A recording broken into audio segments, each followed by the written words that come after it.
साथियों नमस्कार, मैं पवन कुमार श्रीवास्तव। आपका फिर से चैनल में स्वागत है।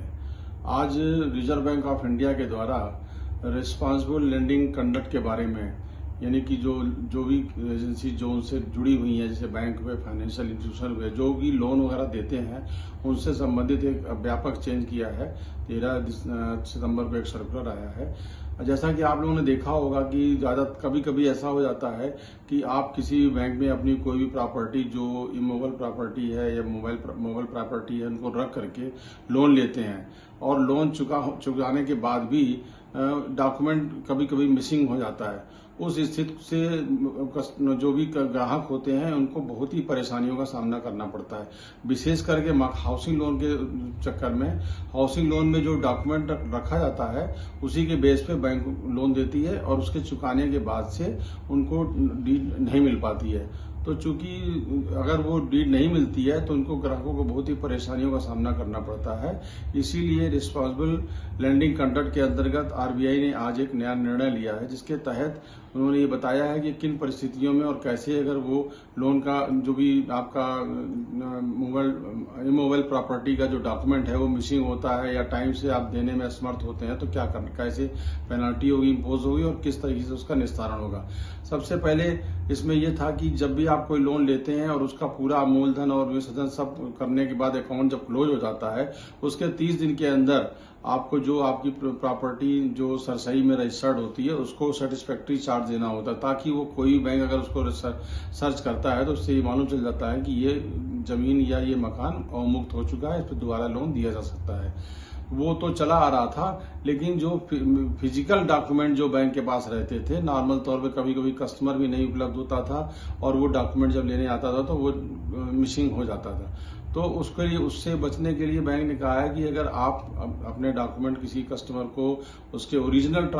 डीड वगैरह नहीं दे पाते हैं, ये दोनों केस में है जो आपकी चल अचल संपत्ति दोनों के लिए है। जैसे मान लीजिए कि LIC पॉलिसी है या फिक्स डिपॉजिट बैंक के पास जमा है, तो लोन जमा होने के,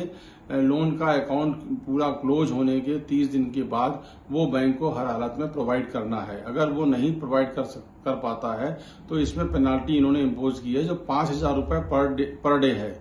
जो कि 5,000 रुपए पर डे बैंक को उस कस्टमर को देना पड़ेगा जिसको कि वो टाइटल डीड या कोई मतलब प्रॉपर्टी के पेपर या LIC पॉलिसी या FDR देने में असमर्थ रहता है। इसमें यह है कि आपको कस्टमर को सबसे पहले कि जहां पर मार्गेज करता है वहां पर उसको दिया जाता है प्रॉपर्टी के पेपर। अगर किसी वजह से कस्टमर वहां उपलब्ध नहीं हो पाता है तो वो बैंक की किसी और भी शाखा में जहां पर भी वो उपलब्ध हो सकता है उसको प्रॉपर्टी के पेपर दिए जाएंगे। लेकिन इसमें कंडीशन ये है कि ओपनिंग के समय जब अकाउंट खोलने से पहले कस्टमर को ये बताना होता है कि हमें ये प्रॉपर्टी के पेपर इस जगह पर दिए जाएं। वो उसका उल्लेख उसमें होता है। अगर उसमें उल्लेख नहीं होता है तो जहां पर मार्गेज होता है वहीं पर प्रॉपर्टी के पेपर दिए जाते हैं। किसी स्थिति में अगर प्रॉपर्टी के कुछ पेपर मिस हो और प्रॉपर्टी के पेपर गायब हो या LIC पॉलिसी गायब हो, तो वो सारी जिम्मेदारी बैंक की होती है कि उस स्थिति में डुप्लीकेट जो निकलती है, जो सब रजिस्ट्रार ऑफिस से कॉपी निकलती है, उसमें भी बैंक की जिम्मेदारी होती है कि वो अपने खर्चे में उस प्रॉपर्टी के पेपर को वहां से डुप्लीकेट जो सब रजिस्ट्रार ऑफिस से निकलवाएगा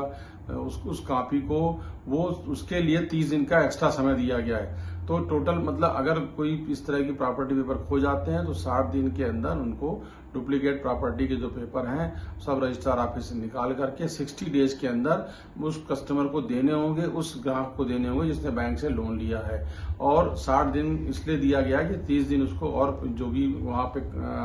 सब रजिस्ट्रार ऑफिस में प्रोसीजर्स है उसको अपनाने के लिए, इसमें होने वाले सारे खर्च और व्यय बैंक को वहन करेंगे, बैंक को वहन करना होगा। ये एक्चुअली में इस तरह की घटनाएं कई हो रही थी, इसको थोड़ा सा seriously reserve bank of India ने लिया है और जो भी उससे संबंधित, जो भी रेगुलेटरी से संबंधित जो भी बैंकें हैं, फाइनेंशियल इंस्टीट्यूशन है, उन सब लोगों को ये इस तरह का पारिपत्र भेज दिया गया है। और इसकी इफेक्टिव डेट 1 दिसंबर 2023 है, यानी कि 1 दिसंबर 2023 या उसके बाद जो भी प्रॉपर्टी रिलीज होगी उसमें ये सारे प्रोसीजर्स लागू होंगे और उसमें ये पेनाल्टी इम्पोज होगी। मेरे ख्याल से आप लोग इसको पूरी तरह समझ गए होंगे कि ये क्यों इस कदम को उठाया आरबीआई ने। और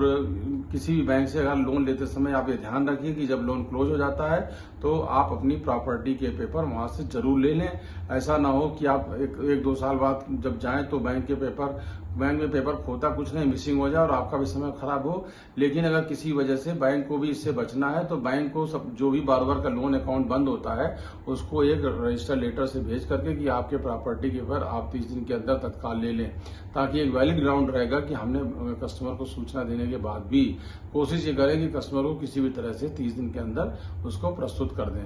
धन्यवाद। और आप लोगों को अच्छा लगा होगा वीडियो, अपना राय व्यक्त करें।